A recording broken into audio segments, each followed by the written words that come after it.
Le numérique qui augmente la démocratie, oui, en partie, parce que ça permet d'avoir accès à beaucoup plus d'interlocuteurs, beaucoup plus de nos concitoyens. Ça c'est vrai, mais bien souvent l'usage du numérique par les politiques, c'est de la politique descendante. C'est le responsable qui parle, qui communique plus, mieux.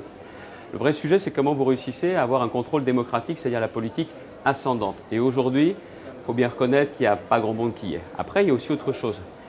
Les partis républicains, les responsables politiques républicains sont moins bons que certains nombres de populistes ou d'extrémistes, comme on peut les connaître. Et là, il faut qu'il y ait vraiment une prise de conscience. Et vous savez, depuis le temps qu'on tergiverse, qu'on tourne autour du pot sur le référendum d'initiative populaire, ça c'est du en chair et en os. C'est quand même assez intéressant, assez intelligent de le promouvoir enfin, plus que de s'en remettre uniquement aux réseaux sociaux. Oui, c'est la troisième révolution industrielle, mais ce n'est pas seulement le numérique en soi. Le numérique, est-ce que ce n'est pas également un moyen, un formidable moyen d'accélérer? Mais la question qui se pose également, c'est les puissances numériques aujourd'hui. Est-ce qu'il y a encore une libre concurrence, une concurrence loyale entre les acteurs traditionnels et les GAFA? Bien sûr que non. Les GAFA ne payent pas leurs impôts, déjà, ça fait quand même une sacrée distorsion de concurrence. Les acteurs traditionnels, notamment comme ceux des télécoms, des médias en France, font la course avec un boulet au pied. Vous ne croyez pas que ce serait compliqué de leur enlever ce boulet au pied? Puis après se pose aussi un problème de contrôle démocratique.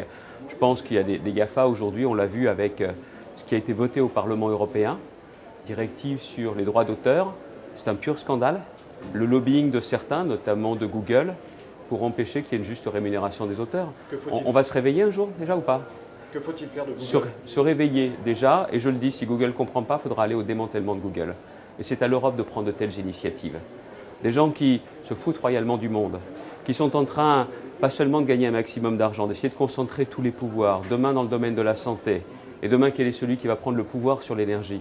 Eh bien je le dis très clairement, il est temps d'avoir un vrai contrôle démocratique et éthique, et c'est à l'Europe de porter ça. Et qu'on arrête de nous amuser avec la taxe Google de 3 ou 4%, dont Google se fout royalement, parce qu'en plus, c'est les utilisateurs de Google qui vont payer au final. Non, il faut s'attaquer à la façon dont ils ont constitué leur super pouvoir, et un pouvoir qui, aujourd'hui, ne peut plus faire autrement que d'être réglé de façon démocratique et parfois, de manière spectaculaire, envisager le démantèlement de Google. Pour moi, ce n'est pas une question taboue, c'est plutôt un enjeu de société.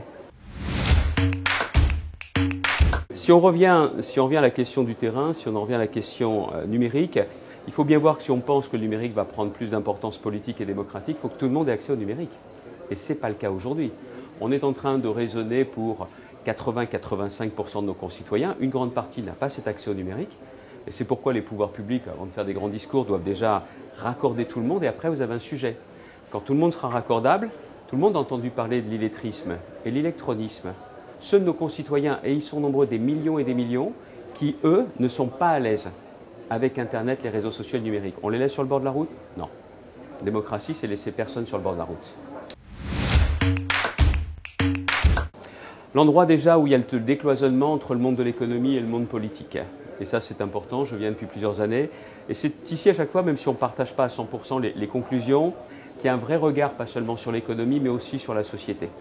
Et je pense que c'est bien aussi pour les politiques de voir qu'ils continuent à avoir un pouvoir, certes, mais que le monde économique a aussi beaucoup d'influence et que les deux doivent déjà se parler et essayer de bâtir quelque chose de meilleur.